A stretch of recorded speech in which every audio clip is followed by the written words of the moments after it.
Hello, ladies and gentlemen, and welcome once again to grecochess, my chess channel. And today we're going to go through a rated game I played 2 days ago. And the tournament that it took place, as you see on your screen, it is the Danny Kopec Memorial Swiss in the honor of memory of International Master Danny Kopec, who was instrumental in helping chess in the New York area. It was hosted by the Queen's Chess Club, and the game took place in the beautiful church that you're going to see now. Let me share my screen. And here is the church. In fact, the tournament takes place at the basement of the church. This is the church from the front, the main entrance, while the chess tournament takes place at the basement through a side entrance here.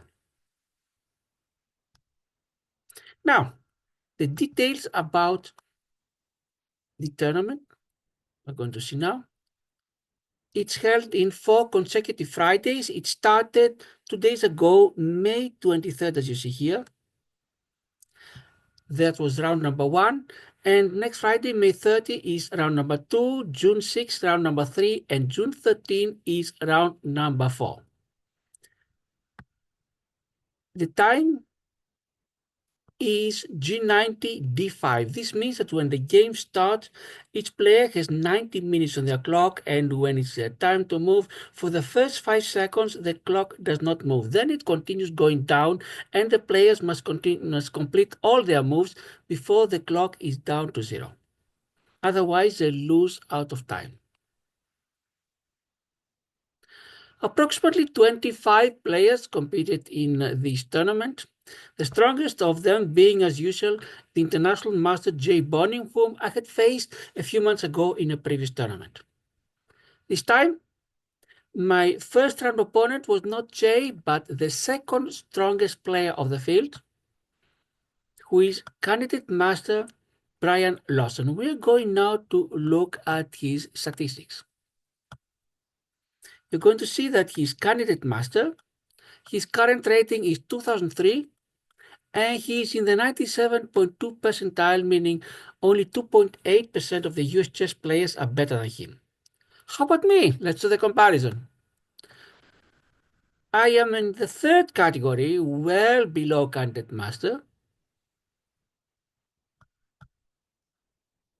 My rating is 1554, approximately 450 points less than him, 449 to be exact, and I'm in the 86th percentile, meaning 14% of the US chess players are better than me. So I knew in advance that I had very few chances to win the game or even to draw. But I decided to play without any stress because I had nothing to lose. For me, that was going to be a free chess lesson, see what I could do, see if I could pull it off. And now we're going to go to the chess.com webpage to look at what happened during the game. We're going to show to you how this is done. You go to the Learn tab and then Analysis. And as you go there, you're going to see the board in the opening position. And we're going now to go through the moves one by one. The game lasted totally 33 moves. What happened? We start with what is called the book moves, meaning moves that are standard, and you can find them in many opening books, the whole research done on them, how to continue, and so on. I have white, Brian has black. I start with my pawn from e2 to e4, which is one of the standard first moves. The first move, usually for white, is the pawn goes to e4 or to d4 or to c4. Sometimes knight may go to f3 or the pawn may go to g3. Out of the 20 possible first moves, these are the top 5 that really make sense and help white develop, with e4 being the most popular one with which I start. My opponent replies with e6. This is called the French defense.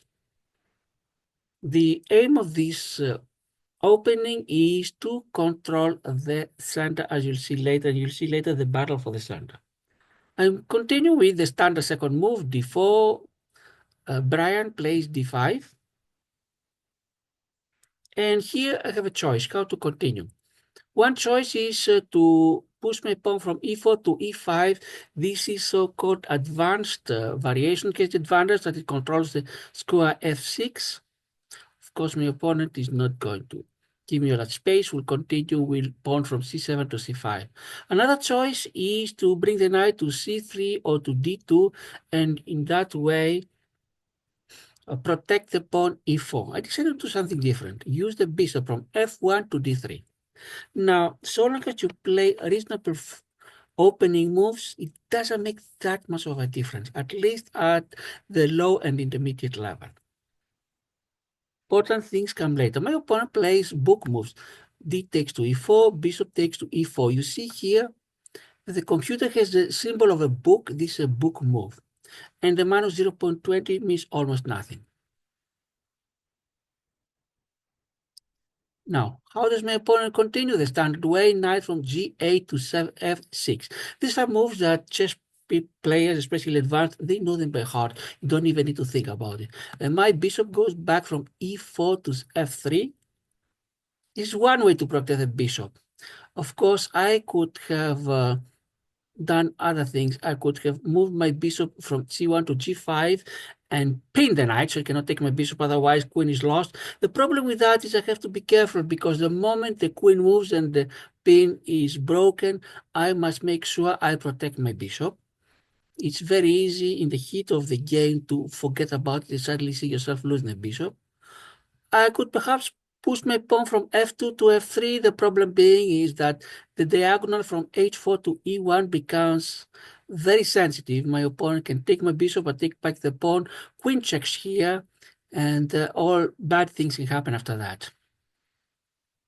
I could also move my knight to c3 or d2 and exchange, but since a bishop is more important than a knight, that would not be a good exchange for me. In addition, one of the advantages of going to f3 is I control the diagonal, this long diagonal from a1 to h8, and my opponent cannot move the bishop from c8 to d7, for example. Otherwise, I take pawn b7 and later the rook. My opponent reacted by pushing his pawn from c7 to c5. For me, from now on, I'm playing on my own, even though it is still book move. And the next move I played that of my own thinking, although it happens to be the best possible book move, and it's a book move. Knight from g1 to e2. My opponent will take his knight from b8 to c6 to strengthen the attack on d4. What can I do now? There are many ways to do it. The computer suggests move my bishop to e3 or my pawn to c3 or even castle. But I decided to do something else. Since his knight is attacking the pawn at d4 but my bishop is not defending it, I exchange. Not a good idea, as the computer will tell me later, but I'll tell you, in fact, it considers it as inaccuracy. Now, I'm really behind by about half a pawn, but I'm going to tell you why I did it, because after the pawn takes back, the opponent has what is called isolated double pawns. The pawns on C file, not only they are double C6, C5, but they don't have any other pawn on the B or D file to support them. And if I can have such a structure in the end of the game, that will give me an advantage. But this is a very, very long if, as they say. How to continue?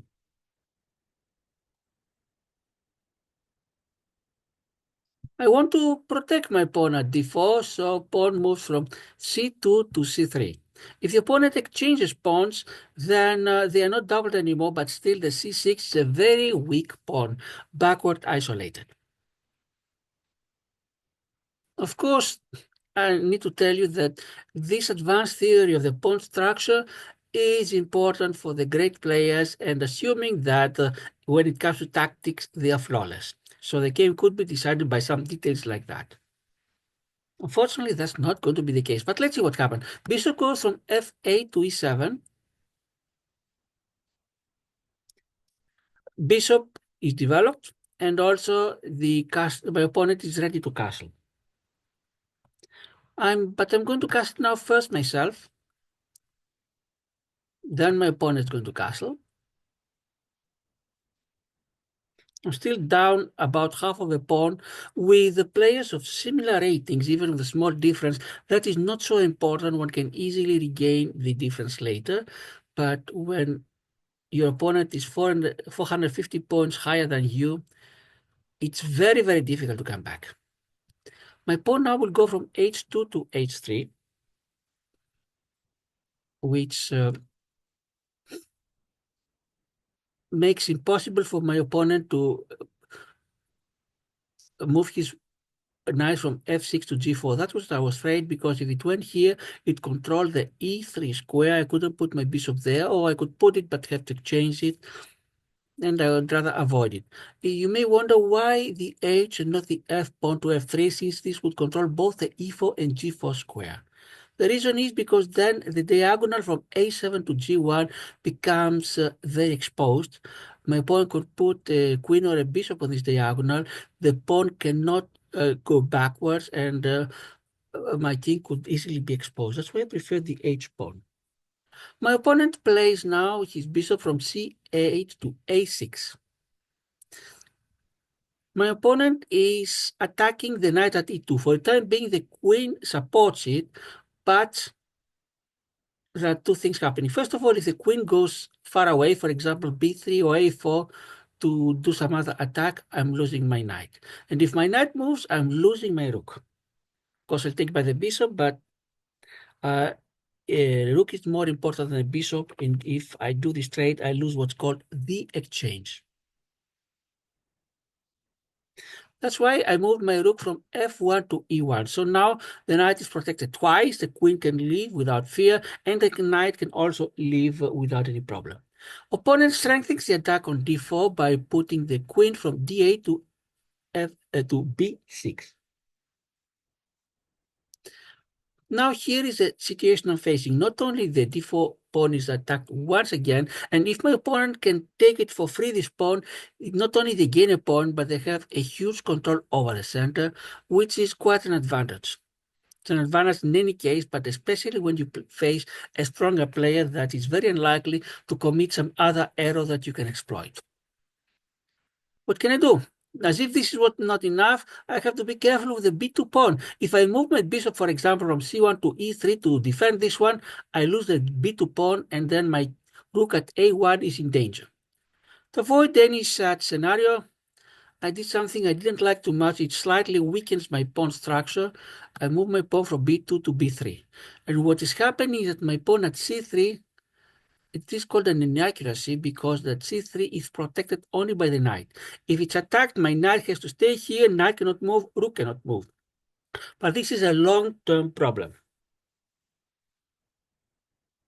My opponent decides to move his rook from f8 to d8.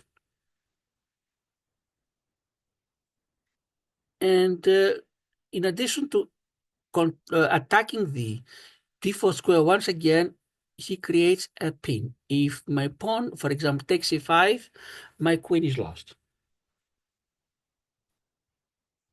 I try to defend my pawn by moving my bishop from c1 to e3.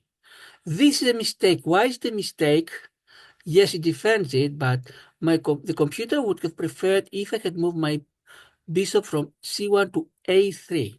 Why? Because then my opponent cannot take the d4 pawn, because the bishop at d7 would be lost, and I would have a huge advantage. So my opponent would have to think where to put the bishop, maybe in f8, maybe d6 or something like that, and this would give me more time to defend my d4 pawn even better. But this was a mistake, and you see later what happened. One mistake leads to another. My opponent takes my pawn at d4, finally takes it. For the time being, I'm attacking it one, two, three, 4 times. My opponent defends it twice. So it seems that things are going okay. I have 4 different ways to take it back. Of course, I'll not take it with my queen. I lose my queen. I can take with the knight, the bishop, or the pawn. And that's where I made an even bigger mistake. Without carefully thinking everything, I took it with the bishop. I was thinking, now I'm attacking the queen. My opponent will have to think where to place the queen. I gain a tempo, I can do something else. And the situation is not so bad as before. But instead, you see, from -2 now, before I was down by 2 points, now -5.5. I'm down by 5.5 points. Why? I was caught by surprise. Ideally, in chess games, you should not be surprised by your opponent's move. You should think in advance what they will play, but this can happen. When you analyze, everything is so obvious and so easy, but when you're chessboard facing an opponent in the real game, things are not so easy and so obvious as they may look. My opponent pushes the pawn from c6 to c5, and then I realize what happened. I'm facing a terrible dilemma. If I don't move the bishop, I lose it. The pawn will take it. And if I move it, queen is lost because of the pin. What should I do? I was thinking various possibilities. Bishop takes pawn, rook takes queen, and bishop takes queen. So I took back the queen. Unfortunately, then opponent will take my rook with a check. So I'm down a whole rook. Another choice, bishop takes knight, rook takes queen, rook takes rook. And I've taken back a rook and a bishop for the queen, which is almost okay, but then at the end, the bishop will take my bishop, so I'm still quite behind.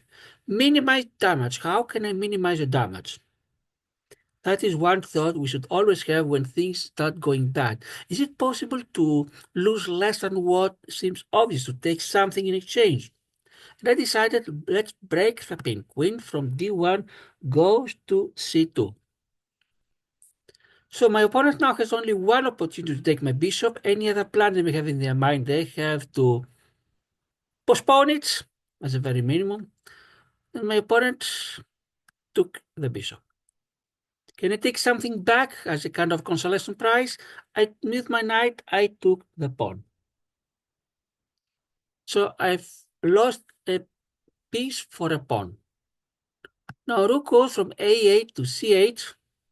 And there is a trap that I almost fell into it. Fortunately, just before I was going to play some other move, I realized that my opponent can easily take the knight, because if I take it back, then my queen is lost.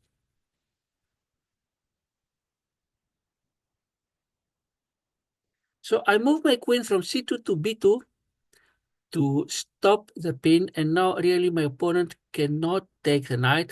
Maybe can take it if they are willing to sacrifice exchange, but they know that there's a price to do. It's not a free knight any longer. My opponent plays his bishop from e7 to c5, and now they are threatening my knight 1, 2, 3 times. I'm defending it once, twice. What can I do now?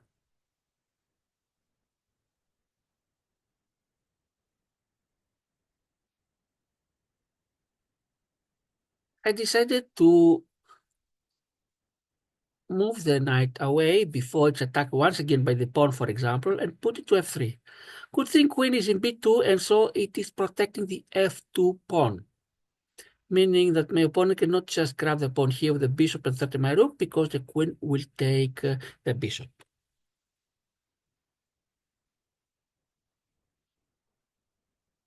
My opponent decided to bring to the game the knight at f6, that until now was just staring there, being developed in one move and not moving since then. It goes to h5. Of course, a knight in the edge is not a good idea, but that was only temporary. I decided to threaten the bishop, hoping that my opponent will waste a move saving the bishop, and then the pressure on f2 would become less, only the queen would press it. And who knows what I could do depending on where the bishop would go. I would expect it to go to one of these three squares. But my opponent decided not to move the bishop, and while my opponent was thinking, I realized that his bishop was not in danger, because if I took it, I would lose my queen because of the pin. So opponent, instead of moving the bishop, places his knight to f4. And once I realized, I said, okay, let's now threaten the bishop. Let's move my queen from b2 to c2. And yes, my opponent had to do something for the bishop, otherwise we lost. But the something was something that he liked, because he just took my pawn on b4, because I couldn't take back the bishop because of the pin. My opponent was very successful in creating these pins along the BCD files. I realized it, I cannot take it back. So what I decided to do is try a double attack, or what's called also a fork. Now, in general, if you attack two pieces simultaneously, then the opponent can only save one of them and you grab the other. And that is what I was hoping. When Queen was attacking both the bishop at b4 and the knight at f4, but of course I saw immediately that my opponent had quite a few ways to stop it. The most fearful being, as I was thinking, place the rook from c8 to c4, because not only there would be no fork on my side, but I would have to find a way to save my queen. But instead, my opponent did something different. Bishop goes from b4 to d6.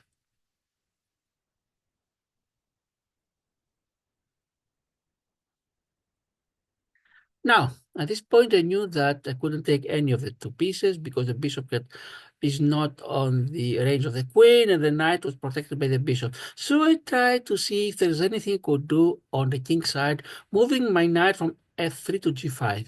If I had the second move in a row, then queen could take h7, king goes to f8, queen to h8 check, king to g7. I grab the pawn here, I threaten the pawn at f7, and I might be able to turn things around, but of course my opponent was very unlikely to let me do this.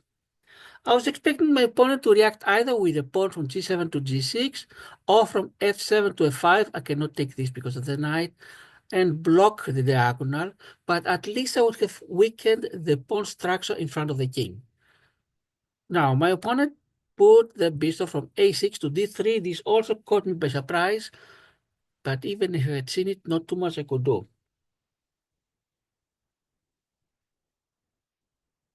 Now I need to save my queen, and not only that, after I save it, the h7 pawn is inaccessible. I cannot hope later on after some queen moves to grab it. Where do I save it? To f3. Again, if I could play a second move in a row, pawn goes to g3, knight goes anywhere, and queen grabs the f7. But that was not to be the case, of course. My opponent moves his bishop from d3 to g6. What does this mean? Yes, I can still attack the knight and force to go away, and he cannot take my pawn to check because of the other knight, but then both f7 and h7 pawns are inaccessible. What can I do at this point? Instead of just blindly kicking out the knight and creating more weaknesses on my king, I decided let me activate the two pieces I have not moved until now. Until now, the knight of b1 was protecting the pawn at c3, and I could not move it, otherwise I would could not move the knight, otherwise I would lose the pawn. But now the queen is protecting the pawn, so I take advantage of this opportunity and I move my knight from b1 to d2. And later my rook is also free to move. My opponent threatens my rook from f4 to d3, and my rook at e1 is in danger. What can I do? Move the rook. The problem is not only the rook is in danger, but also this pawn becomes even more in danger. From e1 to e3, which means that once again, if I get the second move in a row, my rook can take the knight, bishop takes rook, queen takes knight, and I got two pieces for a rook, which is quite good. Still, I would be behind in material, but at least I would minimize the difference. But that was not to be the case, because after I did it, my opponent plays his bishop from d6 to c5. This means that now the knight is defended twice, both from the bishop like before and from the rook, which means if I take with my rook, takes the bishop, and if queen takes it, then I lose my queen because of the rook. Also, if I keep the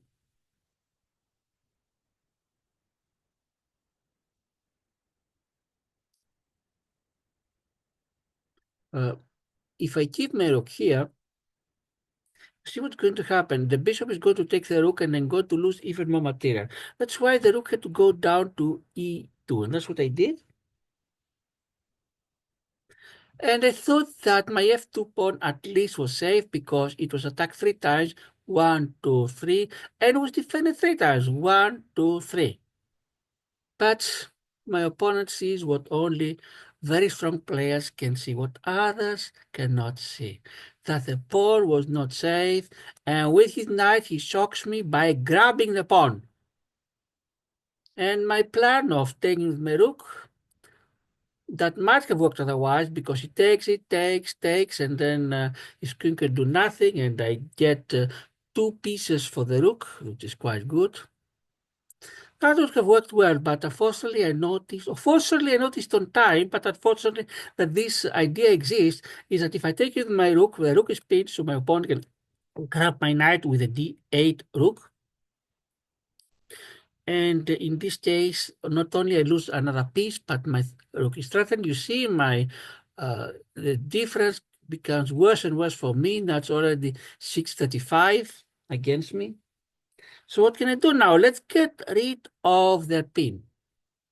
How can I get rid? Ideally, would like it in f1, so the king also attacks a knight, but then bishop goes to d3, and my rook is pinned and lost. What can I do? Minimize damage, king goes to h2, no pin any longer, and my rook is not going to be lost out of some pin. My opponent continues with rook from d8 to d3, and threatens my queen, and to my horror, I realize that my queen had nowhere to go. Look at that. From f3, d3, g3, excuse me, e3, g3, I'm sorry, the rook will take it. Take it here, take the rook, bishop takes my queen. Take the knight, bishop takes queen. Go, all these diagonal squares are covered. Rook, queen, queen and rook, pawn, the bishop. No matter where the queen goes, it's lost. It goes here, it's a knight, goes here, it's a bishop. Now, how about the F row? We said here you lose for the bishop. Here is the bishop, and the bishop will take it. Here the pawn will take it. Here the other pawn will take it, and the bishop, of course. And it seems that F4 is a safe square because here no piece attacks it, at least not for now. But if I did it, my opponent will push his bishop from C5 to D6, and the queen is pinned. I cannot take the bishop because of the queen, and anywhere else I put my queen, or if I don't move it, the bishop will grab the queen. What can I do then? Once again, minimized damage. In fact, this time I did something else, not minimized damage, but damage control, as it's called. Or excuse me, danger level is the expression. Danger level, meaning he threatens my queen, I threaten his queen. How can I do it? One way is to bring the rook here. Another way is the knight goes here. But no matter which of the two I did, my opponent would not blindly take my queen. I moved my knight from d2 to c4. Finally, my knight had a chance to move for the second time, but my opponent reacted very calmly by checking me. What does this mean? It means that I must deal with the check first, and then I may lose my queen. Anyway, I can save the queen. If I put it on g3, rook takes it. If I put it on f4, then it's not protected there. If the rook was a knight, I could easily do it because we just exchanged queens.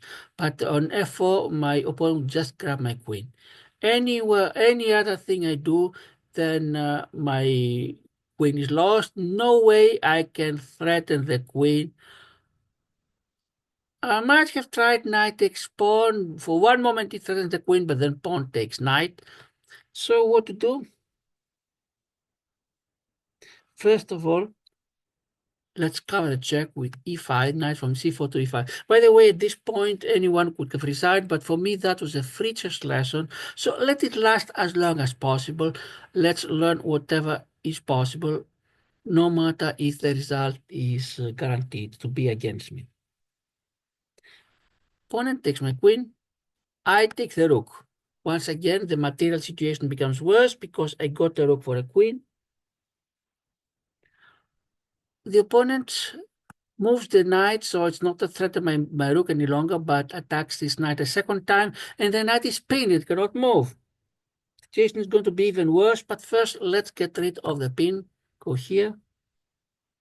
Knight takes my knight, and my other knight takes a knight. The queen cannot take it because of the rook, but my opponent attacks my knight once again with the bishop. But now the bishop is not pinned anymore, so when you're near the end, grab whatever you can. Let me grab the bishop at least. If the opponent took it with the f pawn, I could take the e6 pawn, but my opponent took it with the h pawn. And at this point, the situation is so hopeless, no more lessons to be learned. I resigned. Brian, congratulations. You deserve the win. You played extremely well. Let's see the material difference. You see, the computer says I was behind by 7.29 pawns, which is almost the entire 8 pawns that the player starts with. If you count it on the board, I have 5, 10, 11, 12, 13, 14. My opponent has 9 plus 5, 14, plus 3, 17, 18, 19, 20, 21, 22. If I counted correctly, it is 8-point deficit. And now we're going to go to the review. See what does the chess.com computer have to say about the game. Here we are. My accuracy was 86.1. For my level, not a bad one. My opponent had 94.5, which is excellent.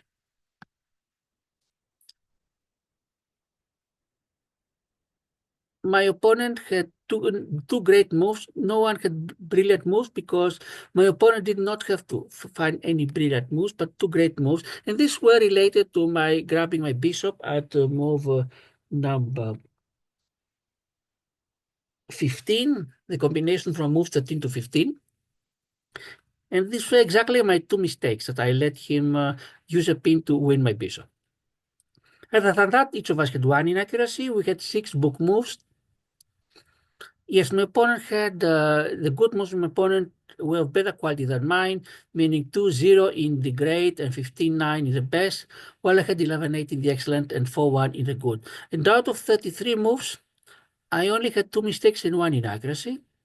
And if the computer had to play the game Guess the ELO, and guess our ratings based only on this game, my rating would have been 2050, which is great, given the fact that my real rating is 1554, meaning if my opponent had played according to his skill, the 2003, I would have played better and might even have won the game. But my opponent excelled. He played with a rating of 2,500, which is Grandmaster 11. That's why, Brian, congratulations once again. You played an excellent game.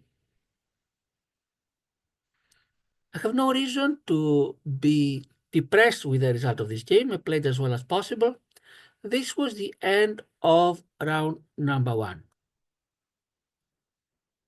Friday, May 30 is round number 2, and I'm planning to show to you the game, whether I win, draw, or lose. In the meantime, there are some other videos I'm planning to present. Thank you very much for watching. Hope you enjoyed it. Goodbye.